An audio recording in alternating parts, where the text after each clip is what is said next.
8 March ਜੋ ਕਿ international women's ਡੇ ਵੇ ਔਰ ਵਿਮਨਸ ਦੀ ਅਚੀਵਮੈਂਟ ਨੂੰ ਔਰ ਉਹਨਾਂ ਦੀ ਕਾਵਿਸ਼ਾਂ ਨੂੰ ਇਸ ਦਿਨ ਰਿਕਗਨਾਈਜ਼ ਕੀਤਾ ਜਾਂਦਾ ਹੈ। ਇਸ ਸਿਲਸਿਲੇ ਦੇ ਵਿੱਚ ਅਸੀਂ ਇੱਕ ਸਕਸੈਸਫੁਲ ਵਿਮਨਸ ਦਾ ਇੱਕ ਪੈਨਲ ਸੱਦਿਆ, ਉਹਨਾਂ ਦੀ ਇੱਕ ਡਿਸਕਸ਼ਨ ਰਿਕਾਰਡ ਕੀਤੀ ਕਿ ਵਿਮਨਸ ਦੇ ਇਸ਼ੂਜ਼ ਦੀ ਅਵੇਅਰਨੈਸ ਦਿੱਤੀ ਜਾਏ ਔਰ ਉਹਦੇ ਬਾਰੇ 'ਚ ਗੱਲਬਾਤ ਕੀਤੀ ਜਾਏ। ਆਈ ਹੋਪ ਇਹ ਕੋਈ ਨਾ ਕੋਈ ਸਵਾਲ ਆਨਸਰ ਕਰੇਗਾ ਔਰ ਇਟ ਇਜ਼ ਅਬਾਊਟ ਟਾਈਮ ਕਿ ਅਸੀਂ ਦੋਵੇਂ ਜੈਂਡਰਸ ਨੇ ਜਿਹੜੇ ਮੈਨ ਐਂਡ ਵੂਮਨ ਇਹਨਾਂ ਦੀ ਇਕੁਅਲ ਟਰੀਟਮੈਂਟ ਸ਼ੁਰੂ ਕਰੀਏ। ਸਪੈਸ਼ਲੀ ਸਾਡੇ ਕਲਚਰ 'ਚ ਅਤੇ ਸਾਡੀਆਂ ਮਦਰ ਕੰਟਰੀਜ਼ ਜਿੱਥੋਂ ਅਸੀਂ ਮਾਈਗ੍ਰੇਟ ਕਰਕੇ ਆਏ ਹਾਂ, ਇਸ ਚੀਜ਼ ਦੀ ਬਹੁਤ ਜ਼ਿਆਦਾ ਜ਼ਰੂਰਤ ਹੈ। I hope you like this segment. ਆਪਣੀ ਫੀਡਬੈਕ ਜ਼ਰੂਰ ਭੇਜਣਾ। We are here because we want to celebrate Women's International Day. That's on the March 8th this year, and I'm especially grateful to Breakfast Buzz for having us all on board to celebrate our womanhood. This program is actually about a few women friends who feel that we have been a role model in our little community around us, and we want to share with the bigger community through Breakfast Buzz how we have been an instrument of change in this little world that we belong to. So I have on board, introducing myself, I am Sanjukta, and working for the community has been a way of life for me. On one hand, I'm an art of living teacher who teaches techniques to manage stress, and because I strongly believe that if I have to be a community worker, I need to be stress-free myself in order to be a component to bring about change in other people's life. And professionally, I work in a women's program as a job developer, helping women to make a transition into the employment sector where they want to see themselves. I definitely feel I have a role to play in this community here in Toronto, and I have invited women on board who are playing their same role too. So I have with me Amrita, who is an international student, a Canadian student from UFT, who is a proud recipient of the highest Commonwealth scholarship and went to study in Oxford, and is now back here in the teaching faculty of York University, and envisions to be a part of the policy making body of Toronto. I definitely have Anju, who is a very proud real estate agent, is a very popular and very successful real estate agent, and sees herself in a role where she's going to help women to take decisions. I have with me Nimi Singh, the editor of the magazine The Saheli, and she's going to tell us about her vision. Parveen Gill, faculty of Humber College, and an international student, Rashi Gupta, who's going to share her vision too. Thank you so much, Breakfast Buzz, for giving us this beautiful opportunity to share. Hi Amrita, would you like to say a few words? I would love to start us off. I can't think of a better way to celebrate International Women's Day, and what a brilliant idea to get such a group of women in who contribute to the community in several ways. As you introduced me, thank you for that introduction. I came here as an international student in 2004, and since then, with the help of Canadian government scholarships and also with being driven myself, I achieved an undergrad and a master's at the University of Toronto, and was very happy to get the Commonwealth scholarship to go to Oxford, and now I'm doing research on immigration. I'm at York University, and I see myself as not just contributing as a woman, as a role model for young women, to show that, you know, if you have the drive and if you know how to achieve what you need to, then you can get very far in life. And I hope to be able to contribute to my community as a researcher and as somebody who can inform better policies for not just newcomers, but also South Asian women and women in general who are already part of the community, who contribute in their own ways, and to help them achieve their potential by hopefully getting different levels of government on their side in ways that are useful to them. And that'll be from me, and now I'd like to hear from Thank you, women. Amrita. That was wonderful. I'm also very proud to have Anju Malhotra, a very successful real estate agent, to share her vision. Thank you, Sanjukta, and great to be here. I came as an immigrant, of course, many years ago, 1974 to be precise. Went to school here. Mind you, the English was my second language, couldn't even speak very well English, but went to school, became a computer programmer. But you know, when I was doing that job, I always felt that I wanted to do something which I could help the community with. And I decided to go in sales and of course selling homes. And as you know, there are three very important things every human being requires, and those are food, shelter, and clothing. And I'm very fortunate to provide the opportunity for people to find that shelter, that means home, where they can be comfortable and very happy to live in. And as well as also find the financial independence in the future by investing in the real estate. Now, you know, while I was doing this job over the years, I realized that more and more women were not making the real estate decisions. We had left that more for the men to do. It was just a norm thing.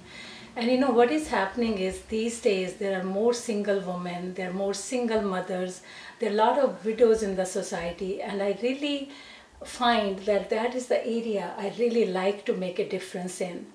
I have started running workshops for South Asian women to come and learn, and that how to invest in real estate, and from that how to become financially independent. You know, women should not be afraid of that. A lot of women are afraid because they lack knowledge. And so if they have the knowledge, they will be able to do this very well. And there will be a stronger society, and they can also make a big contribution to the society as well. And that's where I see myself as a role model and as a contributor to the society. Thank you. That was very insightful, Anju, as you help women to build homes. And you know, when we're talking of homes, we are actually assuming and understanding that each one of us over here are actually homemakers. Each woman, the minute she's born a girl, she becomes a homemaker. And in different ways. Like in my role, I see women making a transition into the employment sector that they want to belong to. Make them strong, so strong within that they can be dynamic outside. That's how I see my role. And I teach them techniques to become strong and help them make the transition, you know. Talking of homes, we have Nimmi ji with us. निम्मी जी, आप बताओगे कि आपका जो ये magazine है ना सहेली, ये कैसे चेंज ला सकते हैं? आपको क्या सपना है सहेली के बारे? Yes, Sanjukta, Seheli means female friend. It helps to empowering women in all social and financial issues.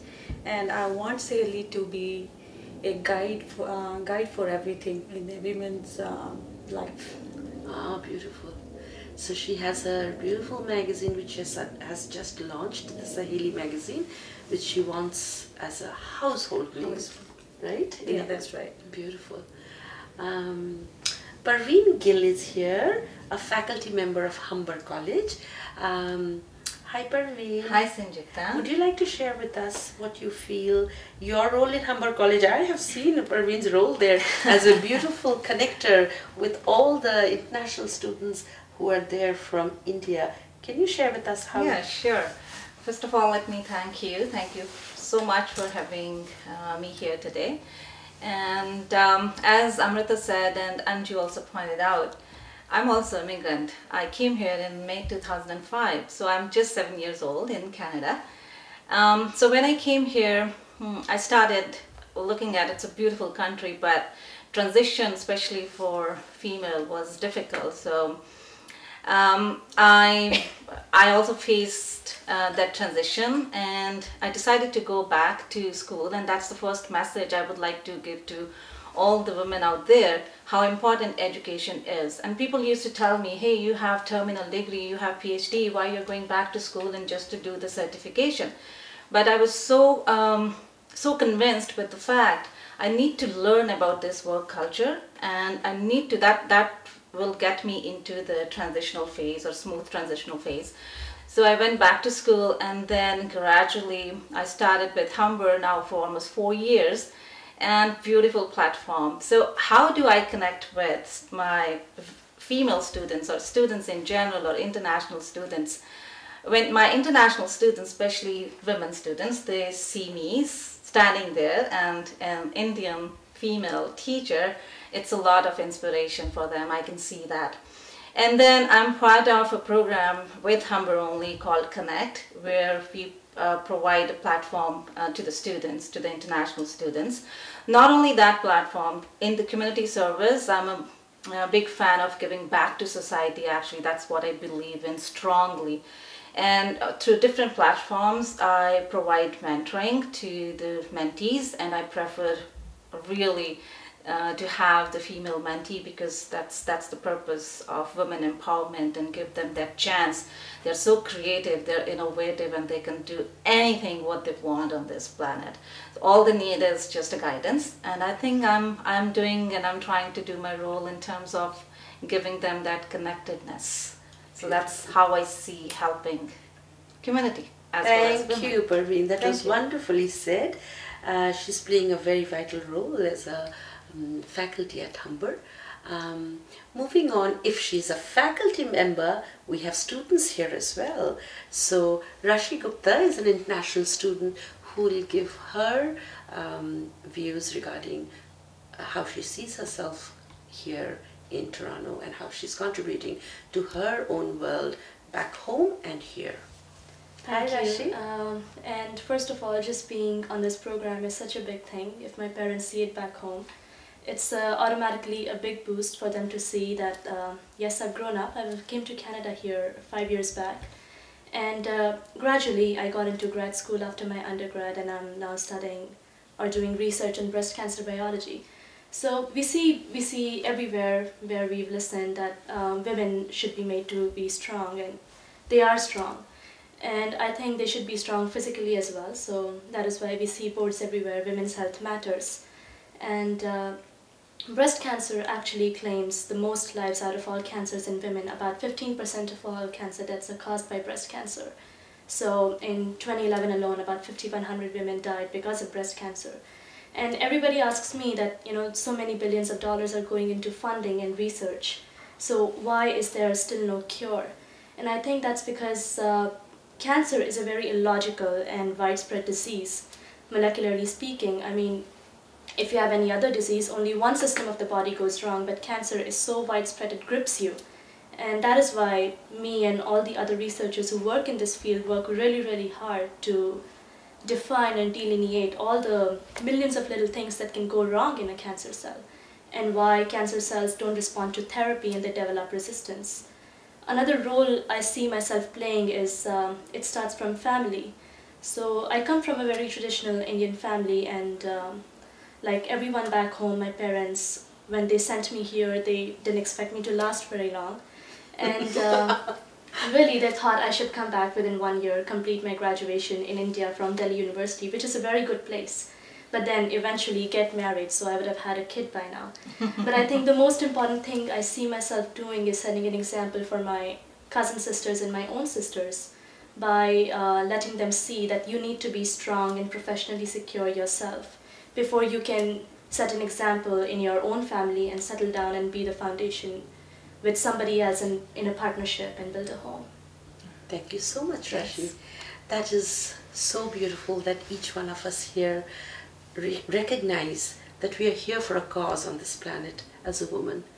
And this is our contribution to the community of women here in Toronto, Brampton and Mississauga, GTA, because we definitely see ourselves as instruments of change to whichever community we belong to. Thank you so much, Breakfast Bus, for having us over.